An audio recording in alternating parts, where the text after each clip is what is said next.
They said I was selfish. They said it calmly, almost casually, as if it were a fact everyone had already agreed on.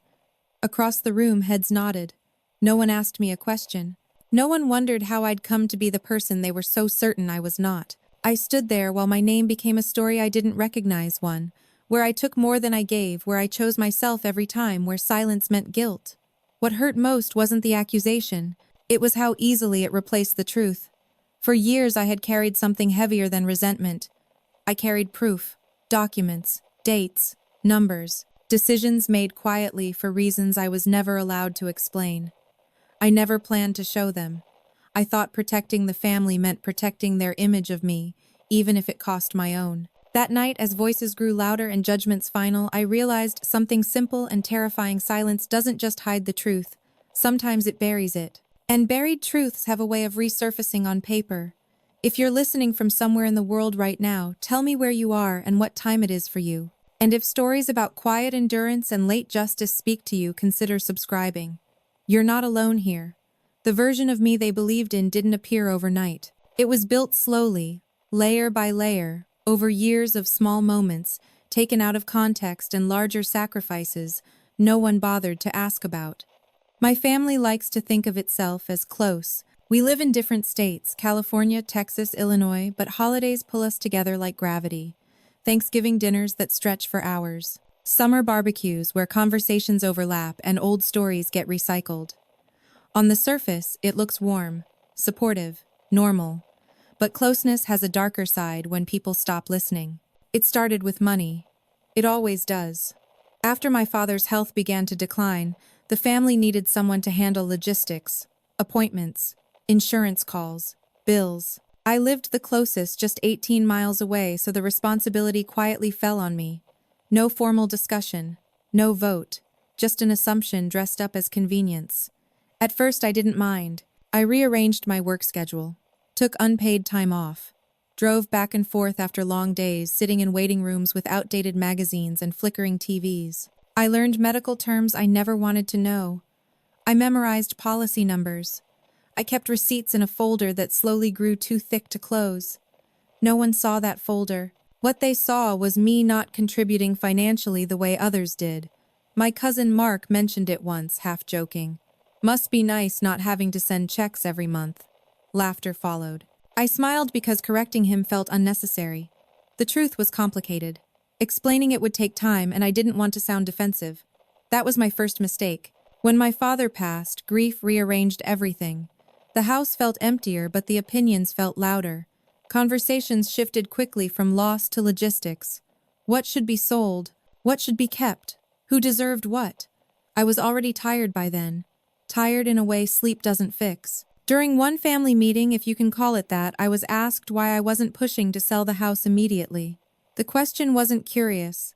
It was sharp-edged with suspicion. Someone implied I was trying to delay things for personal gain. Another suggested I'd grown attached to assets that weren't mine. I didn't explain that the mortgage paperwork wasn't finalized, that there were outstanding medical liens, that rushing a sale would cost us tens of thousands of dollars. I didn't say it because the lawyer handling the estate had advised discretion until filings were complete. So instead, I said nothing. Silence apparently sounds like selfishness when people are already leaning that way. From that point on, every choice I made fit neatly into the narrative they'd created. When I declined to co-sign a loan for a relative, I was protecting myself. When I moved to a smaller apartment, instead of taking over the family home temporarily, I was washing my hands of responsibility. When I stopped responding immediately to group messages, I was avoiding accountability. No one noticed that my savings were draining, that my credit card balances were climbing, that I was paying out of pocket for things that technically belonged to the estate but couldn't wait for reimbursement. They didn't see the hours I spent scanning documents late at night, naming files, carefully backing them up twice. They didn't hear the lawyer warn me more than once to keep everything. "You may need this later," she said. I remember the weight of that sentence even then. At family gatherings, conversations began to shift when I entered the room. Not abruptly, nothing so obvious. Just enough. Voices lowering, eye contact breaking. I became the subject people discussed when I wasn't there, and the person they tolerated when I was. Once during a 4th of July cookout, my aunt pulled me aside. Her tone was gentle, but the words weren't. People are worried, she said. They think you're holding on to things that don't belong to you. I asked her what things. She hesitated, then shrugged. It's just the impression. Impressions don't need evidence. They thrive without it. I tried once to explain. I mentioned paperwork, timelines, legal constraints. I watched their eyes glaze, slightly, patience thinning. Complex truths make people uncomfortable when they've already chosen a simpler story. So you're saying everyone else is wrong? Someone asked. That wasn't what I was saying at all. But the damage was done.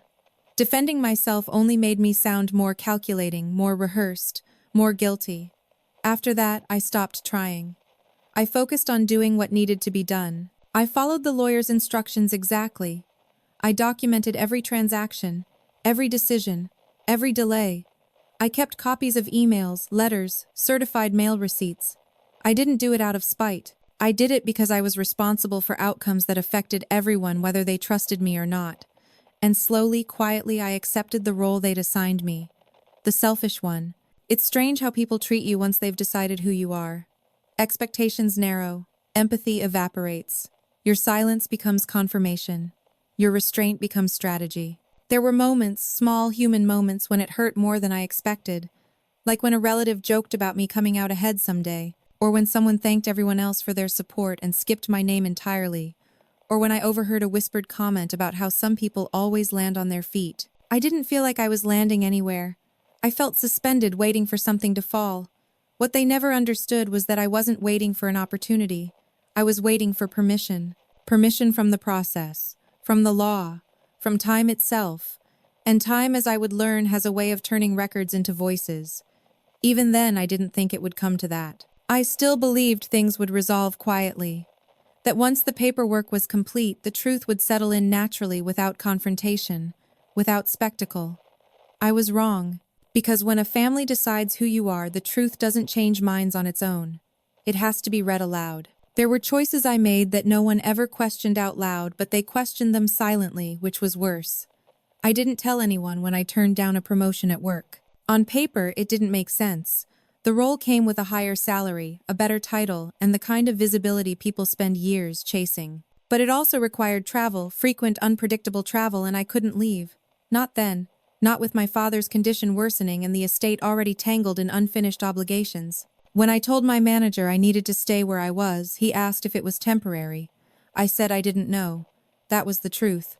Uncertainty had become my permanent state. My family never knew about that conversation. What they noticed was that my income hadn't changed much while theirs had. They noticed I didn't talk about work milestones. They filled in the blanks themselves. I also didn't tell them about the nights I spent calculating numbers that weren't mine but would become everyone's problem if I got them wrong. Property taxes, outstanding balances, fees that grew quietly in the background while grief took center stage. I learned how quickly a small delay could snowball into something unmanageable. Every time I thought about explaining it all, I imagined the reactions, the skepticism, the follow-up questions, the inevitable accusation that I was trying to justify myself. I didn't want to perform my own integrity for an audience already convinced I lacked it. So I chose the quieter path. I paid for things up front when timing mattered more than reimbursement. Repairs that couldn't wait, fees that would incur penalties if delayed. I told myself it was temporary, that the estate would settle, that things would balance out. They did not see my bank statements.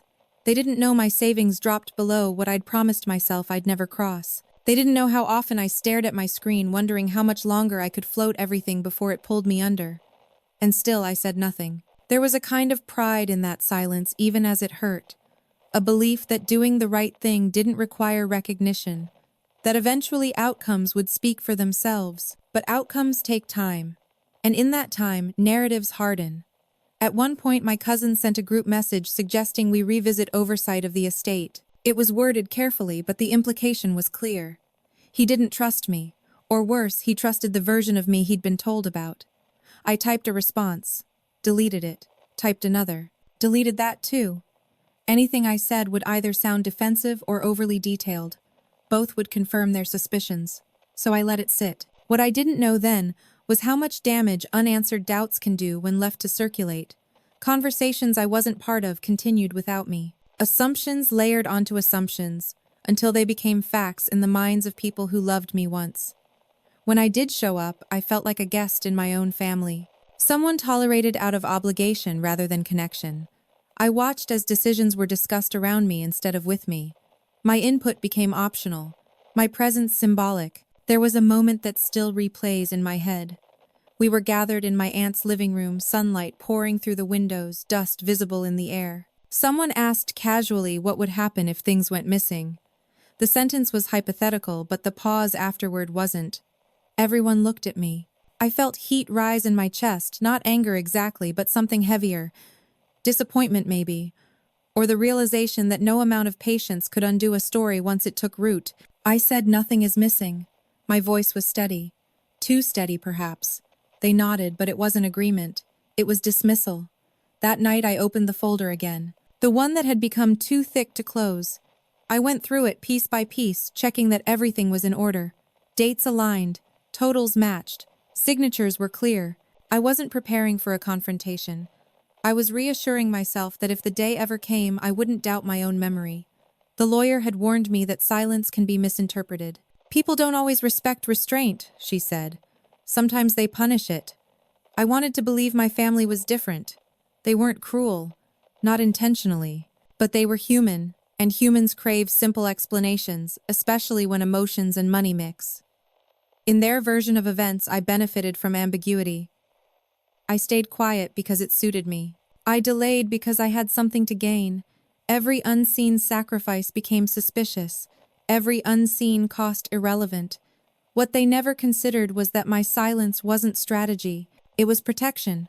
Protection for a process that demanded discretion, for outcomes that required patience, for people who would rather not know how fragile things actually were. I thought if I carried it alone, it would spare them stress. I thought if I absorbed the discomfort, it would preserve peace. Instead, it isolated me. There were days I wondered if speaking earlier would have changed anything. If transparency, even against legal advice, would have softened their judgment. But hindsight is a cruel companion. It offers clarity without solutions. By the time I realized how far the narrative had gone, it no longer felt reversible. Correcting it would require something bigger than conversation. Something undeniable. Still, I wasn't ready. Not yet. I kept moving forward, step by step, checklist by checklist. I let the role settle over me like a coat I didn't choose but learned to wear. The selfish one. The distant one. The one who always landed on their feet. The irony was that I was barely standing, but I held on to one quiet certainty. When the time came, I wouldn't need to raise my voice. The truth was already written. The confrontation didn't arrive with shouting or slammed doors. It came dressed as civility, which somehow made it worse. It was supposed to be a routine family gathering, nothing formal, just a Sunday afternoon at my aunt's house. She'd sent the group text herself, framing it as a chance to clear the air and move forward together. Those phrases should have warned me. They usually mean someone has already decided what the problem is. I arrived on time, as I always did. I brought a bottle of wine I couldn't really afford, and a folder I didn't intend to open. The house smelled like roasted chicken and lemon cleaner. Familiar, comforting, deceptive. People hugged me, but the hugs were shorter than they used to be. Polite, measured. I noticed who avoided eye contact and who watched me a second too long, as if checking whether I looked like someone with something to hide. We sat in the living room, plates balanced on knees, small talk filling the space while something heavier waited underneath. I listened more than I spoke. I always did. It gave me time to observe, to feel the mood shift as people finished eating and the pretense of casualness wore thin. My uncle cleared his throat. He was the one everyone respected, successful, articulate, good at sounding reasonable. When he spoke, people listened.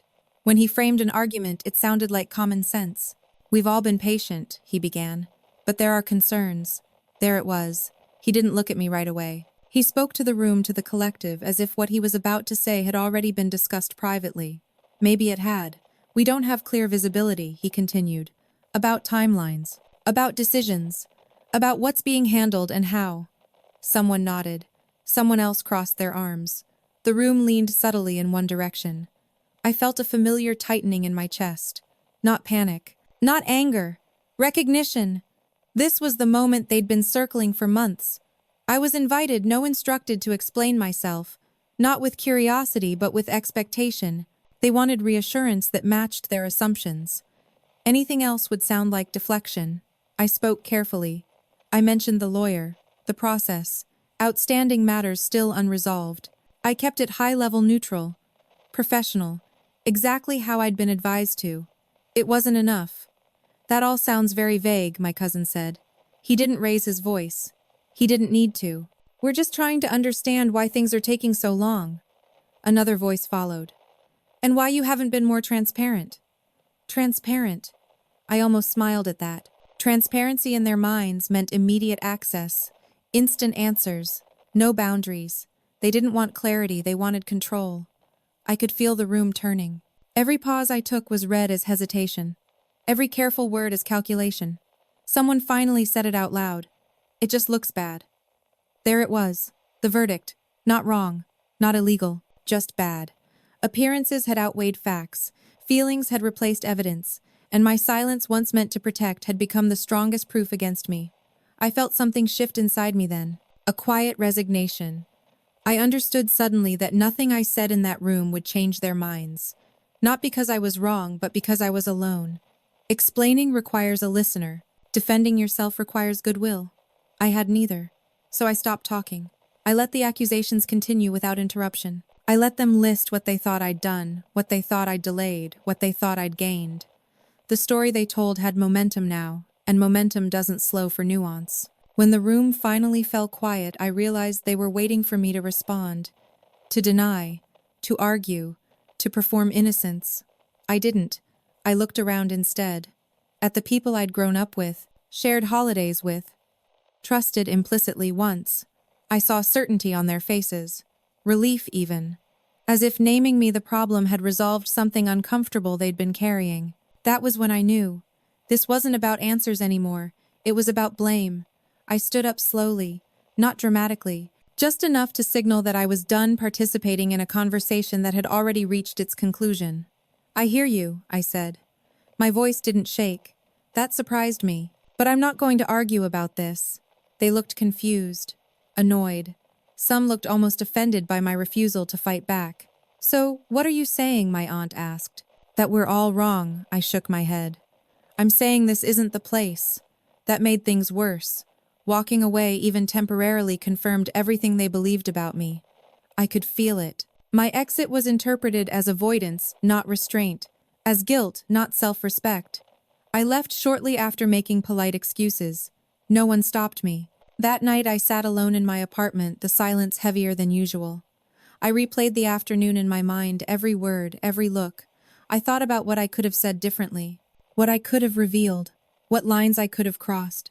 And for the first time I questioned whether protecting the process was still worth the personal cost, because something had changed. The accusations were no longer theoretical. They were spoken, public, shared, and public narratives have consequences. The next morning I found an email waiting for me. It was brief, carefully worded, a request for documentation, not from the lawyer, from a family-appointed advisor. That was the moment it stopped being personal. It had become procedural. I closed my laptop and stared at the folder on my desk, the one I'd carried from place to place without opening, the one that held everything they thought didn't exist. For the first time, I didn't see it as a safeguard. I saw it as a boundary. And boundaries once crossed have a way of forcing decisions you've been postponing. I still didn't plan to use it, but I knew now that the choice might not be mine for much longer. I didn't respond to the email right away. Not because I didn't have what they asked for, but because I needed to understand what had shifted. Requests don't appear in a vacuum.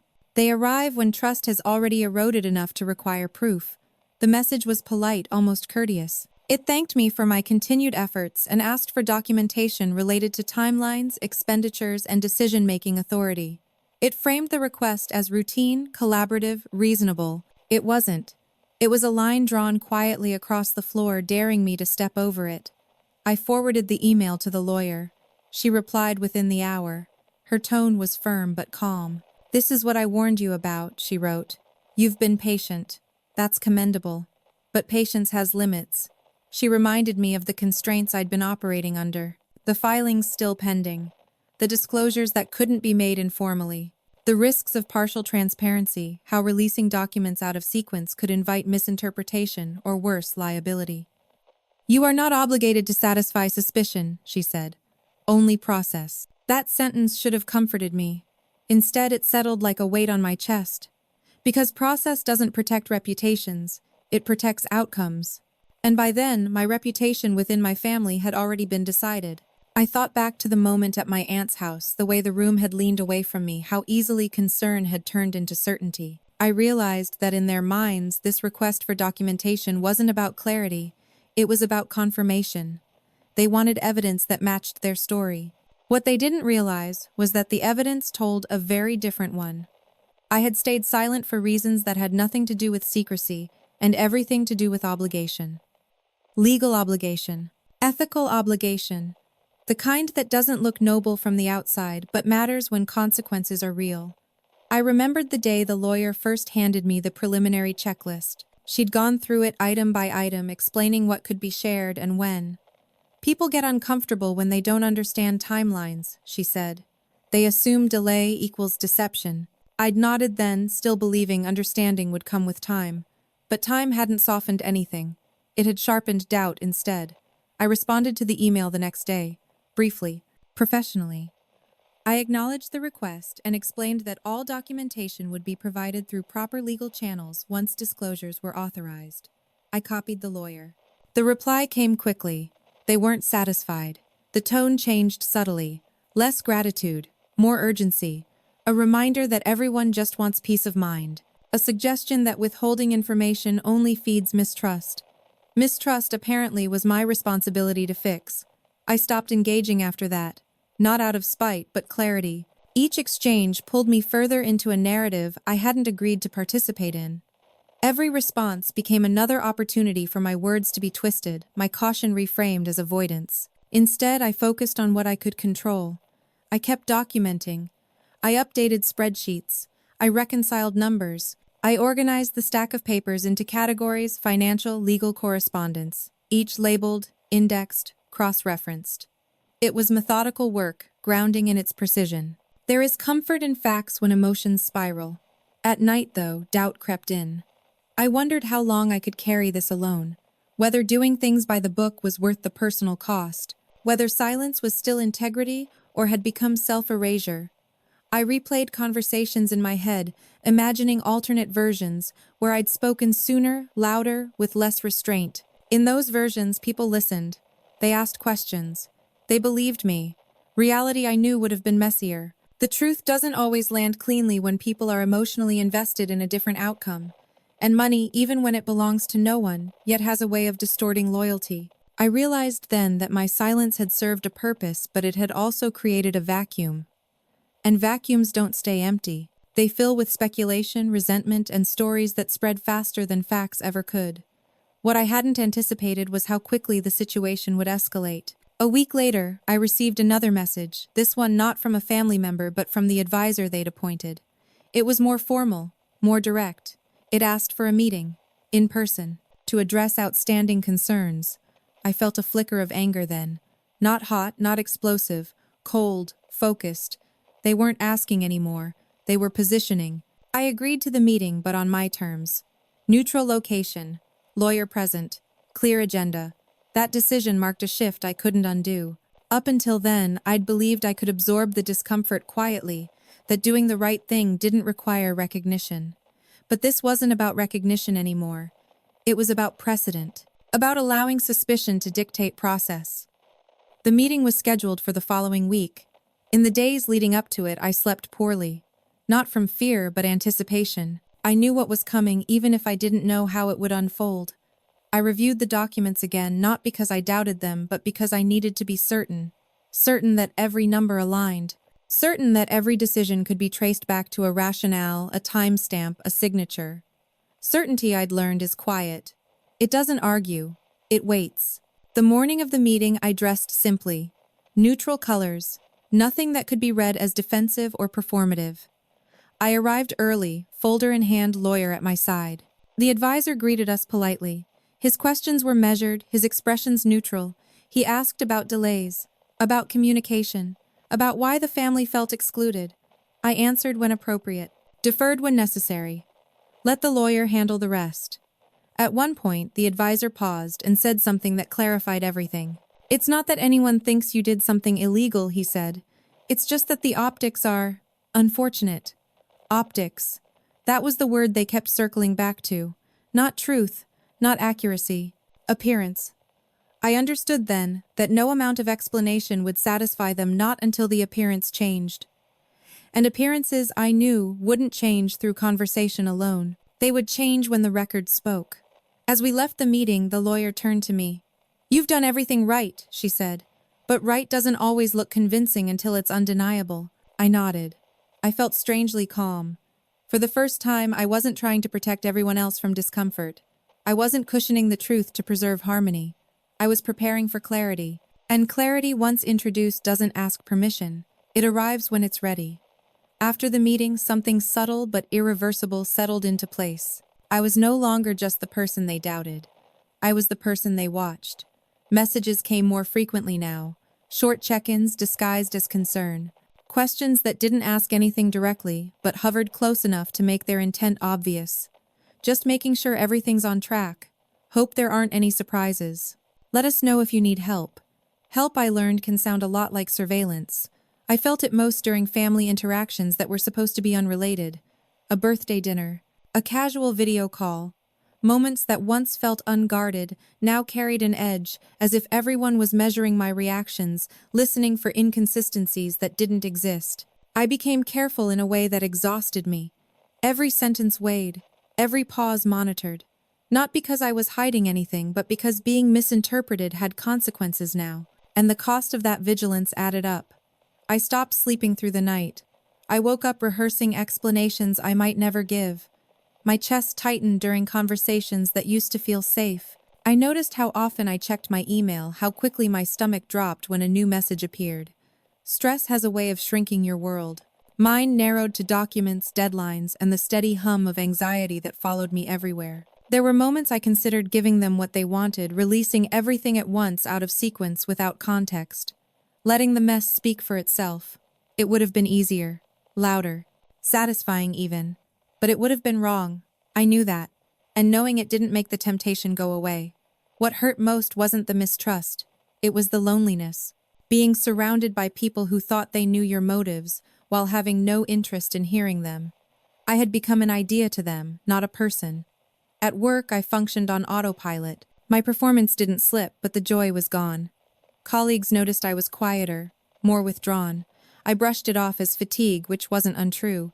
But it wasn't the whole truth either. The truth was that I felt like I was carrying a weight no one could see, and the heavier it got, the less room there was for anything else. One evening, I sat on the floor of my apartment, the folder open in front of me. Papers spread out like pieces of a life I'd lived in fragments. Receipts with dates that overlapped hospital stays. Emails sent at 2:00 a.m. confirming payments no one else wanted to handle.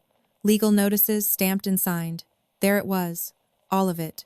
The proof of choices I'd made quietly, without witnesses. I wondered what it would feel like to lay it all out in front of them. To let the truth land with the force it deserved. To watch faces change, voices falter, assumptions collapse. The thought didn't bring relief. It brought grief.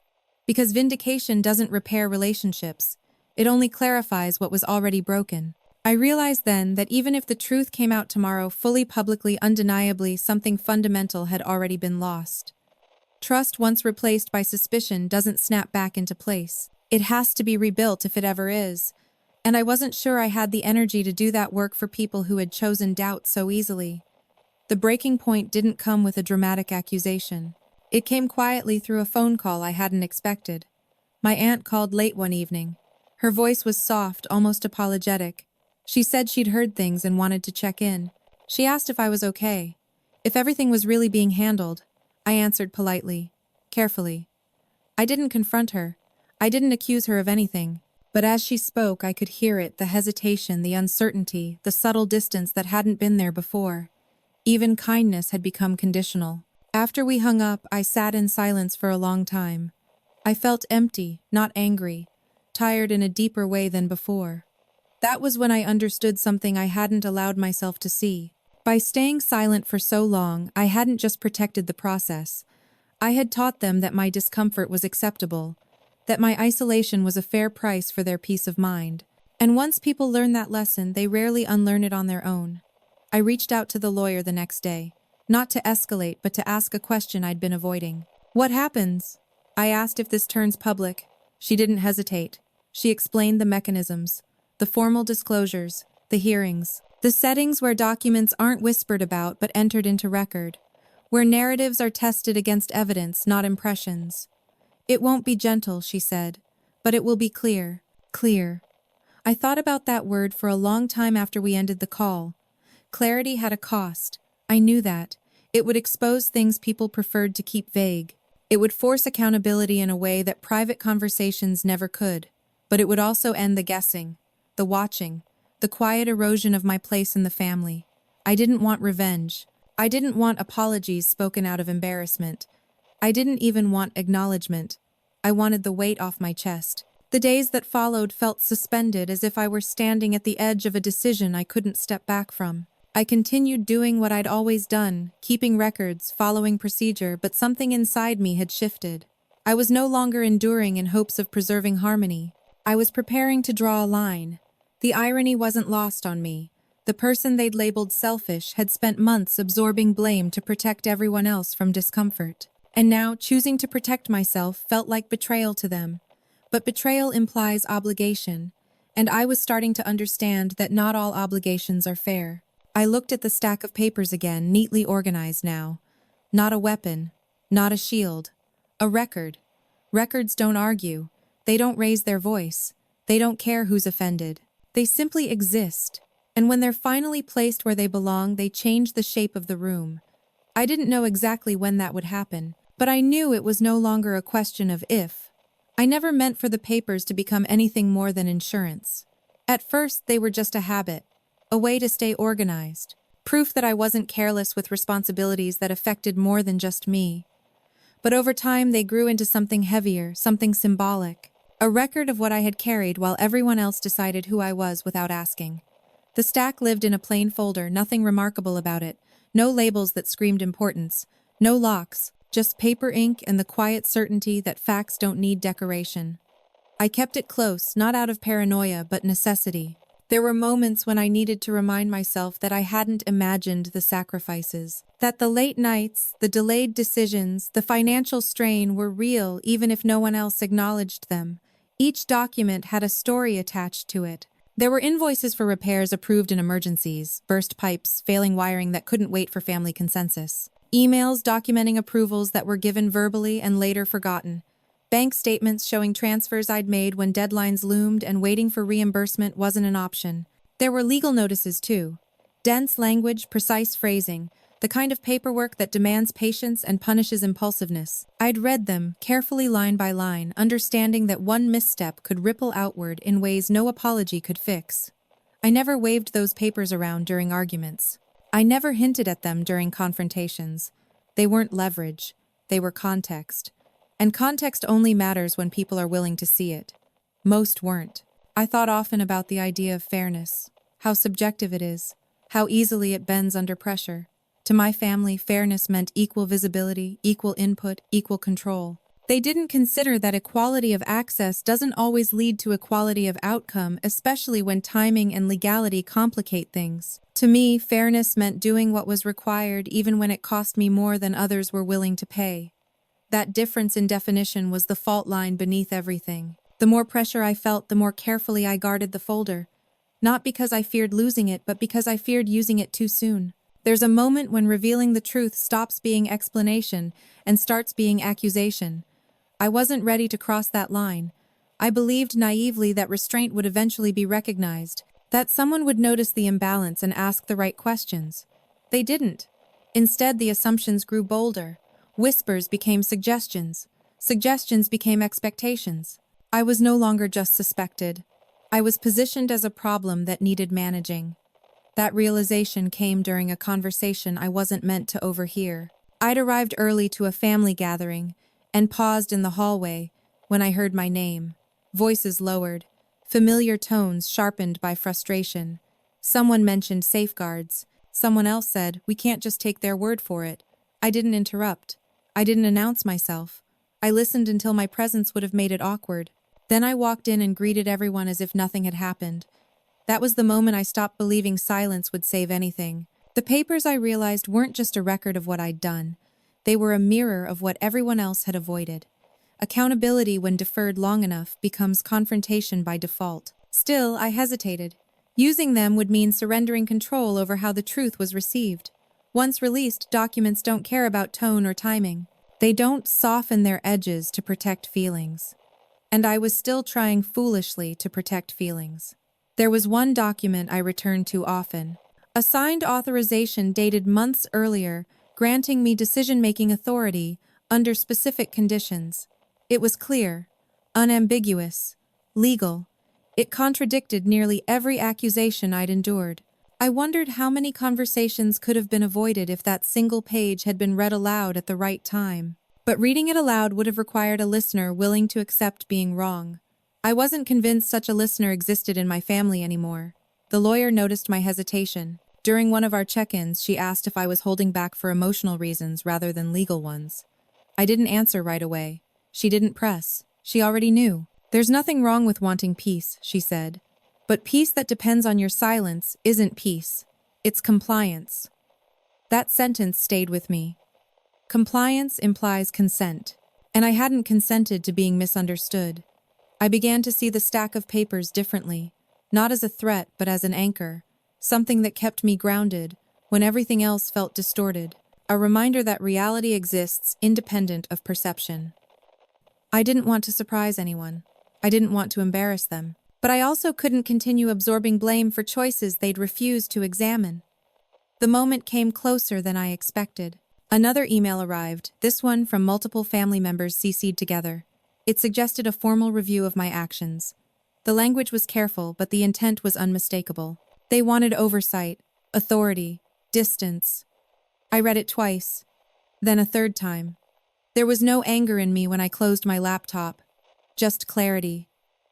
If they wanted formality, they would get it. I replied with a single sentence drafted with my lawyer's guidance. I agreed to a review provided it occurred through proper legal channels and included a complete presentation of records. No more partial explanations, no more summaries, the whole stack. The response was immediate.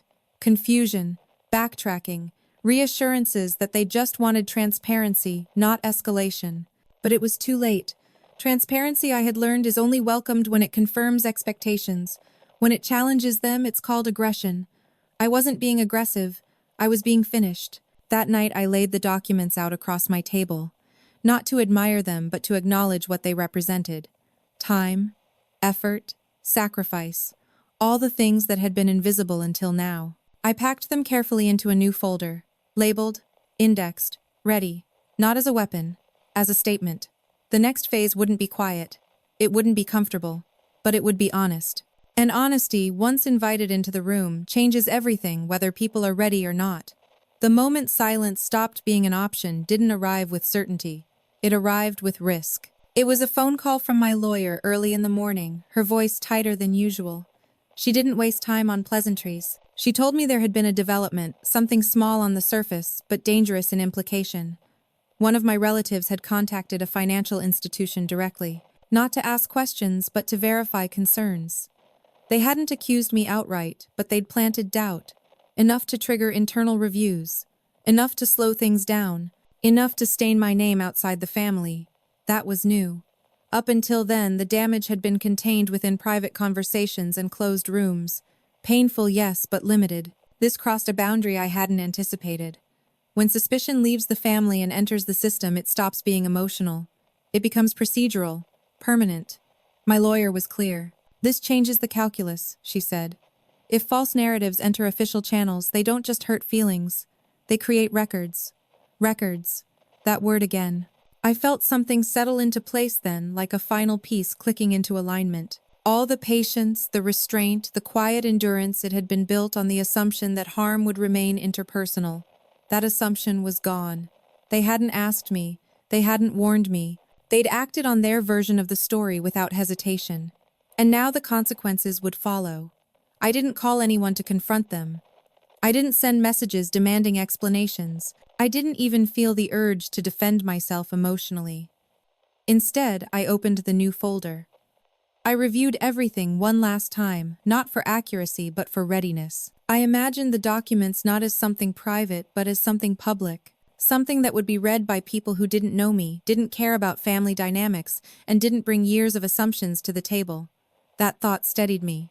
Objectivity is a strange comfort when subjectivity has been weaponized against you. The lawyer outlined the next steps: formal disclosures, a scheduled meeting involving all relevant parties, a neutral setting, an authority figure present not to mediate feelings but to establish facts. She warned me that once this process began, there would be no soft landing, no quiet resolutions. Everything would be entered into record. "Are you ready for that?" she asked. I didn't answer immediately, not because I was unsure, but because I was grieving something I hadn't admitted I'd lost. The version of my family I thought would eventually listen. I realized then that my hesitation had never been about fear of confrontation. It had been about hope.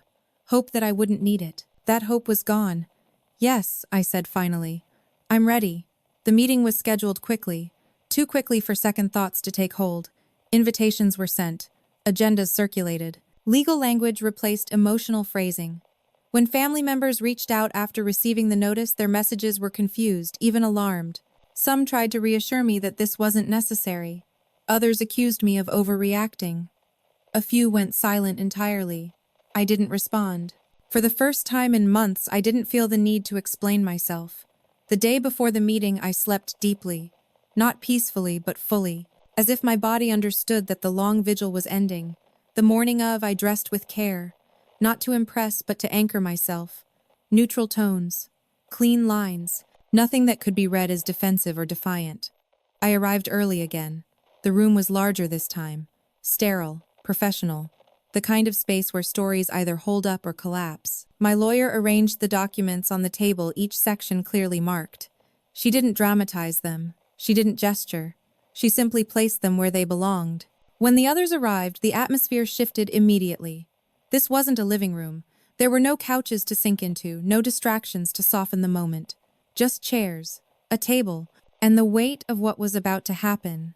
The authority figure, a legal officer assigned to oversee the review, opened the session with a brief explanation of purpose and process. His tone was neutral, impersonal.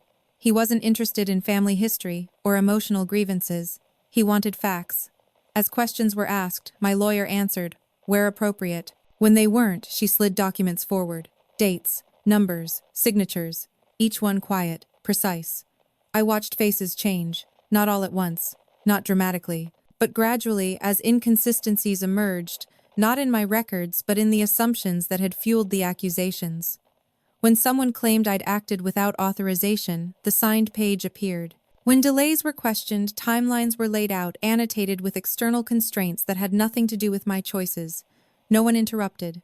No one laughed or scoffed. This wasn't a debate. It was an unveiling. At one point, the officer paused and looked around the table. "Is there any dispute with the accuracy of these documents?" he asked. Silence. Not the kind of silence I'd been living with. This was different, heavy, unavoidable. I felt a strange mix of relief and sadness. Relief that the truth no longer depended on my voice. Sadness that it had taken this much structure to be heard. The meeting continued, methodically dismantling the narrative that had been built around me. Every accusation found its counterpoint in ink and timestamp. Every suspicion met with context. By the end, there was no dramatic conclusion. No apologies offered. No speeches made. Just a clear record. The officer summarized his findings succinctly. There was no evidence of misconduct, no indication of impropriety, no basis for further concern. He closed his folder and stood. "This matter is resolved," he said. Just like that. Resolved. I didn't look at anyone. As they gathered their things, I didn't wait for reactions. I didn't need to. The truth had been placed where it belonged. As we left the room, my lawyer turned to me. "You handled that exactly right," she said. I nodded, but my mind was elsewhere. I knew what would come next. The fallout. Because clarity doesn't always heal. Sometimes it just exposes. And once the papers had spoken, there was no pretending they hadn't. The fallout didn't explode. It drifted.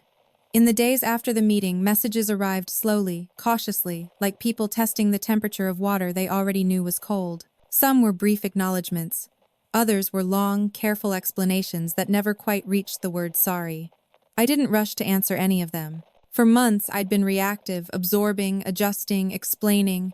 Now I let the silence sit where it belonged, not as a punishment, but as a boundary.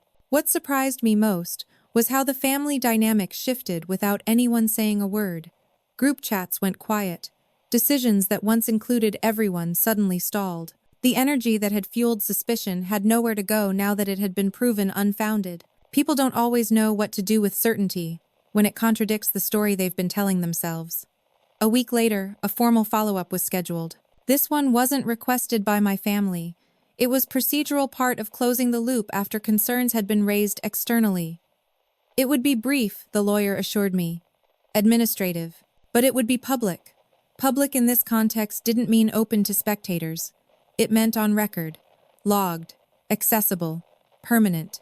I understood the significance immediately. This wasn't just about clearing my name within the family anymore. It was about establishing the truth in a place where impressions don't get to override evidence. The setting was different from the previous meeting. Larger, more formal. A hearing room with rows of chairs, a raised desk at the front, and a seal mounted on the wall behind it. Not dramatic, but unmistakably official. A judge presided. Not to rule on a dispute, but to acknowledge the findings and close the matter formally. I sat at the table with my lawyer, hands folded, posture straight. Across from us sat a few family members who had insisted on being present. Their expressions were unreadable, tight, reserved, cautious. The judge reviewed the summary aloud. Dates, findings, conclusions. Each sentence felt like a stone placed carefully back where it belonged. There was no room for interpretation here. No space for emotional framing. Just a clear statement of fact: the allegations were unsupported. The actions taken were appropriate. The process had been followed. At one point, the judge looked up from the paperwork and addressed the room. It's important to remember, she said, that assumptions, especially within families, can escalate quickly when communication breaks down. But this record is clear. Clear. That word again. I felt something loosen in my chest, something that had been clenched for so long I'd stopped noticing it.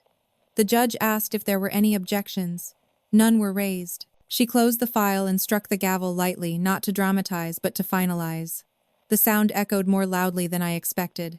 When it was over, people stood slowly. Some avoided my eyes. Others looked at me with something close to confusion, as if they were still recalibrating. Outside the room, the hallway felt brighter. Not because anything had changed physically, but because I no longer felt like I was carrying something invisible that everyone else pretended not to see. One of my relatives approached me then, hesitant, careful. I didn't realize, they said.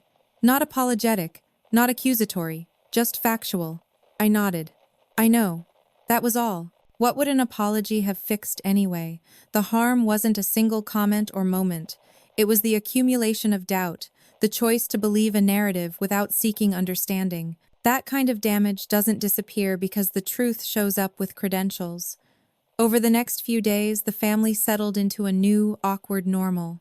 Conversations resumed, but differently. Without the edge, without the certainty. I noticed how people asked fewer questions now. How they hesitated before making assumptions. How careful they were not to step into the space the papers had claimed. It wasn't reconciliation. Not yet. Maybe not ever. But it was respect. And respect, I'd learned, doesn't always come from being liked. Sometimes it comes from being undeniable. The strangest part was how little I felt the urge to revisit the past. I didn't want to replay conversations or highlight moments when I'd been wronged. I didn't need to. The record existed now. It didn't require reinforcement. At work, the tension lifted. The quiet anxiety that had followed me from meeting to meeting dissolved gradually, like fog burning off under sunlight. I found myself breathing more easily, speaking more freely. I hadn't realized how much of myself I'd been holding back, not out of fear, but exhaustion. One evening, as I organized my desk, I came across the original folder, the old one, worn at the edges, heavy with months of responsibility. I opened it not to review the contents, but to acknowledge it. This stack of papers had never been about winning. It hadn't been about proving others wrong. It had been about survival, about trusting that doing the right thing quietly still mattered even when it looked like weakness from the outside. I filed the documents away properly then, not because I needed them close anymore, but because they deserved a place that reflected what they were, a record of integrity, not a contingency plan. The family hasn't returned to what it was. I don't think it ever will. But something better has taken its place. Distance where there was once entitlement, caution where there was once judgment, and an understanding unspoken but real that silence should never be mistaken for guilt. I didn't raise my voice. I didn't accuse anyone. I didn't demand acknowledgement. I let the truth stand where it belonged. And in doing so, I finally stood with it. What surprised me most after everything was settled wasn't how others reacted, it was how quiet my own mind became. For so long, I had lived in a state of readiness, ready to explain, ready to justify, ready to be misunderstood again. That posture doesn't disappear overnight. At first, the silence felt unnatural, like a room after a storm where you're waiting for something else to break. But nothing did. Instead, the quiet lingered, and slowly, I began to understand what it was giving back to me. The family gathered again a few weeks later. This time, it wasn't framed as a meeting or a discussion, just dinner, casual, optional. The kind of invitation that doesn't carry expectations. I went not because I felt obligated, but because I wanted to see what had changed. The difference was subtle but unmistakable. Conversations didn't stall when I entered the room. People didn't lower their voices. No one asked loaded questions disguised as concern. They spoke to me, not around me. It wasn't warmth. It wasn't closeness. It was neutrality. And neutrality, after months of suspicion, felt like relief. At one point, my uncle, the same one who had spoken so confidently during that confrontation, asked me about work. Just work. No subtext. No edge. He listened to the answer instead of waiting to respond. That moment told me more than any apology could have. The stack of papers had done its job. Not by humiliating anyone, but by resetting the balance. The truth had been established in a place that didn't reward dominance or volume. And because of that, no one could argue with it without arguing against the record itself. I noticed something else, too. People became more careful with their words around each other. Accusations softened into questions. Certainty gave way to hesitation. It was as if the experience had left a quiet imprint on everyone involved. I wasn't naive enough to believe it had changed them fundamentally, but it had changed the room. And sometimes that's enough. Privately, I had my own work to do. Vindication doesn't erase damage, it just makes it visible. There were nights when old conversations replayed in my mind uninvited. The moment someone laughed at a comment that cut too deep, the silence after an accusation landed and no one stepped in. The casual way my integrity had been questioned as if it were a matter of opinion. I had to decide what to do with those memories. Holding on to them felt justified. Letting them go felt unfair. What I realized slowly was that justice doesn't always come with emotional closure. Sometimes it comes with clarity and the responsibility to choose what you do next. I didn't confront anyone about the past. Not because they didn't deserve to be confronted, but because I didn't need to relive it to validate myself. The record already had. Instead, I began setting boundaries I should have set long ago. I stopped answering questions that weren't mine to answer. I declined responsibilities that had been handed to me without discussion. I asked for clarity up front instead of absorbing ambiguity in silence. No one argued with me. That was another change I hadn't expected. Once authority had been established through evidence, my voice carried weight it hadn't before, even when it was quiet. Especially when it was quiet.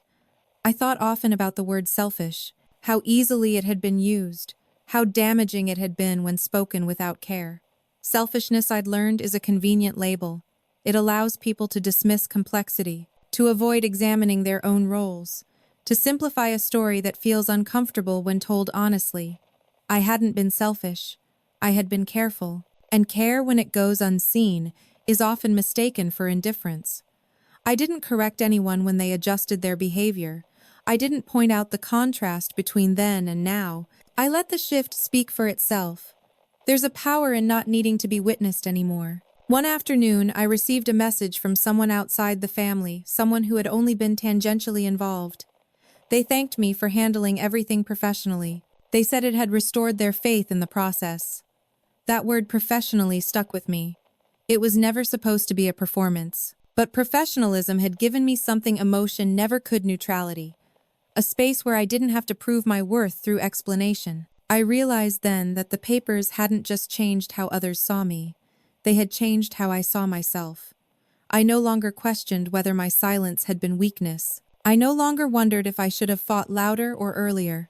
I understood now that restraint is only a flaw when it's exploited, and even then it can become strength when paired with preparation. The stack of papers wasn't a last resort. It was a foundation. And foundations don't announce themselves. They hold. As weeks turned into months, life settled into a rhythm that felt earned. Not perfect, not easy, but stable. I didn't regain everything I'd lost. Some relationships remained distant. Some conversations never reopened. Some trust never fully returned. But what did return was my sense of standing on solid ground, no longer bracing for impact, no longer waiting to be misjudged. I hadn't demanded justice. I had let it arrive. And when it did, it didn't shout. It simply stood there, quiet, firm, undeniable, like a stack of papers placed gently on a table, changing everything without raising its voice. The apology, when it came, didn't sound the way I once imagined it would. There was no gathering, no announcement, no collective reckoning. It arrived in fragments, quiet messages, hesitant conversations, moments that felt more like admissions than remorse. My cousin was the first. He asked if we could talk. Not in a group chat, not with anyone else listening. Just us. We met at a small cafe halfway between our homes. Neutral territory. He looked tired, older somehow, as if the certainty he'd carried for months had finally exhausted him. "I owe you an apology," he said, staring at his hands instead of at me. "I thought I was protecting everyone. I didn't realize what I was doing to you." I let the silence stretch before answering. Not to punish him, but to feel whether anything inside me still needed his words. "I know," I said finally. That was it. No recounting of events. No list of grievances. I didn't explain how it had felt to be watched, doubted, quietly dismantled. I didn't need to. Apologies, I'd learned, are not about the injured party reliving the injury. They're about the other person acknowledging their role without conditions. He nodded, relieved and unsettled at the same time. We talked about small things after that. Weather, work, the cafe's terrible music.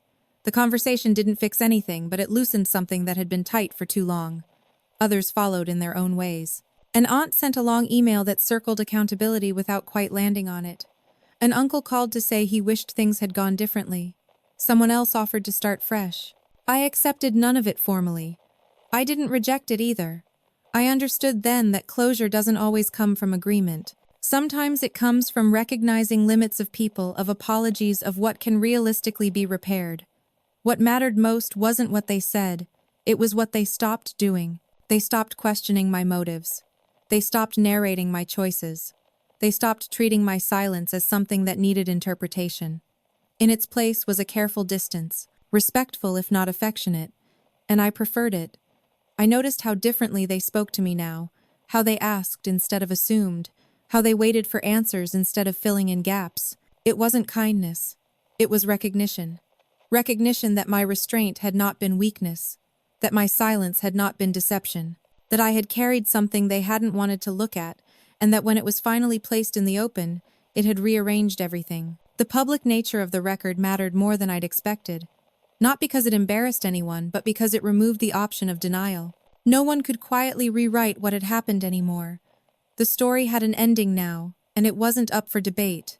I found myself thinking about the younger version of me, the one who believed that being patient would naturally lead to being understood. That version had been kind but incomplete. Understanding, I realized, is not a reward for endurance. It's a result of clarity. And clarity doesn't come from waiting. It comes from preparation. In the weeks that followed, I began to reclaim parts of my life I'd set aside. I revisited opportunities I'd once declined. I made decisions without running them through an internal filter of how they might be misread. I stopped apologizing for boundaries. That shift didn't come with fireworks. It came with relief. At a family event months later, someone joked about how intense things got back then. It was meant lightly, a way to signal that we'd all moved on. I smiled, but I didn't join in. Intensity, I'd learned, is often just truth arriving too late. I excused myself early that night, not out of discomfort but choice. I no longer felt the need to linger where my presence had once been conditional. As I drove home, I thought about the stack of papers, the way it had been described, whispered about, feared, how something so ordinary had carried so much weight. Paper doesn't create truth. It preserves it. And preservation, unlike persuasion, doesn't depend on being liked. There was a time when I thought winning meant being believed, that if people finally saw me the way I saw myself, everything would align. Now I understood something quieter and stronger. Winning was no longer needing their belief to stand upright. It was knowing that when the moment came, when my integrity was tested publicly and privately, I had not compromised it for comfort. I had not traded clarity for approval. I had let the truth arrive in its own time. And when it didn't ask anyone to feel sorry. It asked them to look. That was enough. By the time everything truly settled, I had stopped measuring resolution by other people's reactions. That was the last thing to change, and the most important. For a long time, I thought justice would feel like relief delivered from the outside, an apology spoken clearly, a wrong publicly corrected, a moment where everyone finally understood what I had carried alone. But justice didn't arrive that way. It arrived quietly, in how I woke up one morning and realized my chest no longer felt tight, in how my phone buzzed with a message and my first instinct wasn't dread, in how silence no longer felt like something I needed to explain. The family found a rhythm again, though it wasn't the old one. It was slower, more careful, less entitled. I wasn't asked to handle things anymore. Responsibilities were discussed, not assumed. When decisions came up, people asked where I stood instead of guessing. No one announced this shift. It simply happened as if everyone had learned at once that there were consequences to turning suspicion into certainty without evidence. I didn't step back into the center of the family. I didn't want to. What I wanted was space that didn't require justification. And I finally had it. One afternoon, months later, I visited the storage unit where some of the old estate materials were kept. Most of it had been cleared out already, but a few boxes remained, things no one had wanted to deal with until everything else was resolved. I opened one box and found copies of the same documents I'd carried for so long. Duplicates, backups, redundancies. I laughed softly to myself. For months, those papers had felt like a burden. Proof I carried in case I was forced to defend my existence. Now they were just paper again, ink on pages, stripped of the power I'd given them. I didn't destroy them. I didn't need to. I filed them away properly and closed the box, feeling something final settle inside me. The story they once told was complete. Looking back, I could see the arc clearly now. I had been patient because I believed patience would be rewarded. I had been quiet because I believed silence preserved dignity. I had absorbed blame because I thought protecting others would eventually protect me. Some of those beliefs were wrong. What I learned instead was harder and truer. Silence has value, but only when it's chosen freely. Endurance has meaning, but only when it doesn't erase you. And truth, no matter how calmly it's carried, demands a place to stand. I didn't win because I out-argued anyone. I didn't win because I proved someone else wrong. I won because I stopped negotiating my self-respect for peace. There were still moments of sadness, relationships that would never feel as easy again, trust that would always carry a seam where it had once torn. But there was no bitterness. Bitterness requires you to keep returning to the wound. I had already walked past it. At a family gathering not long ago, someone new married in, unfamiliar with the history, commented on how reliable I was. How calm. How grounded. The comment passed quickly unnoticed by most. But I felt it. Not as validation from them, but as confirmation from myself. I didn't correct the story. I didn't expand it. I let it exist as it was. For once, I didn't feel the need to manage perception. That was freedom. If there's a lesson in all of this, it isn't about paperwork or legal process, though both mattered. It's about the cost of being underestimated and the quiet power of being prepared anyway. Sometimes the person who says the least is carrying the most. Sometimes the one who waits isn't weak, just precise.